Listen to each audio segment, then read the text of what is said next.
जो कॉन्सेप्ट्स मैं अभी आपके साथ शेयर कर रहा हूँ ना, ये कॉन्सेप्ट्स आपको इंडिया में फेमस होते भी दिखेगा। याद रखना, बड़ा टाइम फ्रेम पे जो लिक्विडिटी होता है वो लिक्विडिटी बहुत ज्यादा इंपॉर्टेंट होता है। लाइक 1 डे का चार्ट देखो और फोरकास्ट करो, अपने इमेजिन करो अपने दिमाग में कि 1 डे का चार्ट क्या बन सकता है या क्या लेवल टच कर सकता है या फिर कहां तक जा सकता है। अब जैसे तुम इस 1 डे के चार्ट को देखोगे और बस अपने बेसिक ब्रेन से ये चीज जब पूछोगे कि व्हाट इज द पॉसिबिलिटी, अगर गिरेगा ठीक है तो गिरेगा कहां तक गिरेगा, चलो यहां तक। अगर ये लाल बन जाता है तो भाई एक बात बताओ, एक शूटिंग स्टार के बाद भी तो गिर जाना चाहिए था इसको। और जब शूटिंग स्टार के पास से नहीं गिरा और शूटिंग स्टार का एक लिक्विडिटी जो था, जो कि अगर मैं जूम करके दिखाऊं तुमको तो तुम यहाँ पे नोटिस करोगे कि यार गौतम भाई अगर इसको गिरना भी है तो एटलीस्ट इस लिक्विडिटी को लेके गिरता ना, तब ना हम इसको सस्टेनेबल सेलर मानते हैं। ये 4-5 पॉइंट के लिए छोड़ दिया, इसका मतलब ये है कि एक तो नीचे से लिक्विडिटी भी है, दूसरा पीछे में बहुत बड़ा ट्रेंड भी है, तीसरा सिल्वर 6.5% चढ़ा भी है, चौथा गोल्ड स्ट्रांग भी है, पांचवा शूटिंग स्टार के बाद एक ऑलरेडी ग्रीन कैंडल बन चुका है, छठा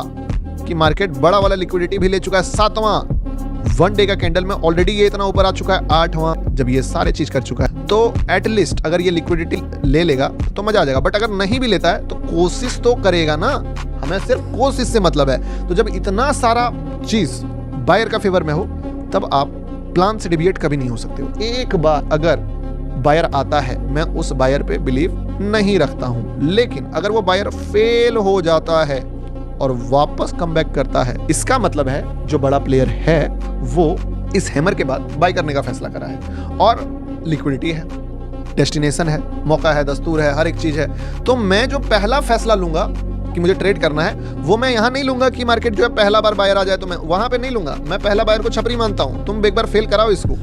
मैं हार के जीतने के बाद उस बाजीगर पे दाव लगाऊंगा जो गेम को हार के जीता है और उसका जीतना बनता है। पहले मैं पता करूंगा किसका जीतना बनता है और उसके बाद उसी बंदे पे हार के जीतने पर फैसला लगाऊंगा। मैं हीरो और विलन फाइंड कर लिया हूं कि हीरो और विलन में हीरो कौन है, विलन कौन है। और हीरो के मरने के बाद जो एकदम मर जाता है वो एकदम लगभग मर जाता है, बस सांस देके जब जोश में खड़ा उठता है ना, आप देखोगे कि गर्लफ्रेंड ने उसका आवाज उठाया कि शिवा, रो रहा है कि भाई एकदम अब इज्जत लूटने वाली है उसकी, तो मरा हुआ आदमी एकदम अचानक एनर्जी से कूद के खड़ा हो गया, एकदम जब जहां से उसको एकदम समझ लो कि लाश ही गिर गया था। मैं जब वो हीरो उठ के खड़ा हो जाता है ना, मैं बस उस पे बोलता हूँ कि अब ये साला विलन को ऐसी तैसी कर देगा। तो मैं जब शिवा पे चिल्लाती है उसकी गर्लफ्रेंड और उठ के वो खड़ा होता है मौत के एकदम मुंह से, ठीक है, कब्र से जलते कब्र से वो उठ के खड़ा होता है, मैं बोलता हूँ ये हीरो अब इस गेम को जीतेगा और लो साला मेरा एंट्री यहाँ पे, तुम इस हीरो पे लगा दो मेरा $1000, ठीक है। और ये हीरो उठता है और फिर सारे गुंडों की बैंड बजा देता है। समझे बात को?